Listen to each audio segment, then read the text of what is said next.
Questions 55 à 58. Vous allez entendre 2 fois la description de 4 animaux. Voici les dessins de 5 animaux. Écoutez l'enregistrement et indiquez à quel dessin correspond chaque animal décrit. Attention! Il y a 5 dessins pour seulement 4 animaux mentionnés. Première écoute. Animal 1. Le manchot empereur a un plumage blanc sur le ventre et gris foncé sur le dos. Il a une tête noire et un bec court et coupant de la même couleur. Il habite au cœur de l'Antarctique, la région la plus isolée et inhospitalière du monde. Animal 2.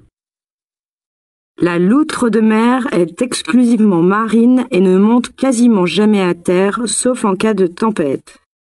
Elle est connue pour son aptitude à savoir se servir d'un outil. Elle utilise un galet pour briser des coquillages. Pour le faire, elle nage sur le dos, posant le galet sur son ventre et frappe les coquillages sur celui-ci. Animal 3. On le distingue du phoque vivant dans l'hémisphère nord par la présence de petits pavillons d'oreilles et par la position de ses pattes arrière. Il nage en battant des nageoires, comme si elles étaient des ailes. Sa queue lui sert de gouvernail. Sur la terre ferme, il se déplace sur ses 4 pattes. Animal 4. C'est un animal très intelligent qui possède un bec assez long appelé rostre, avec 80 à 100 dents, toutes semblables entre elles. Deuxième écoute. Animal 1. Le manchot empereur a un plumage blanc sur le ventre et gris foncé sur le dos. Il a une tête noire et un bec court et coupant de la même couleur.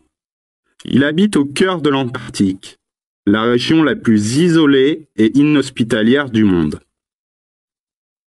Animal 2.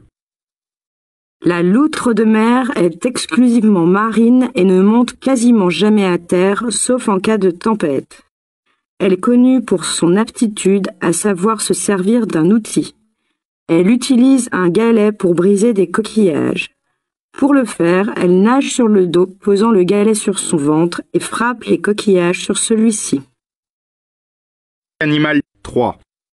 On le distingue du phoque vivant dans l'hémisphère nord par la présence de petits pavillons d'oreilles et par la position de ses pattes arrière.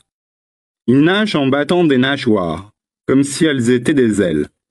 Sa queue lui sert de gouvernail. Sur la terre ferme, il se déplace sur ses 4 pattes. Animal 4.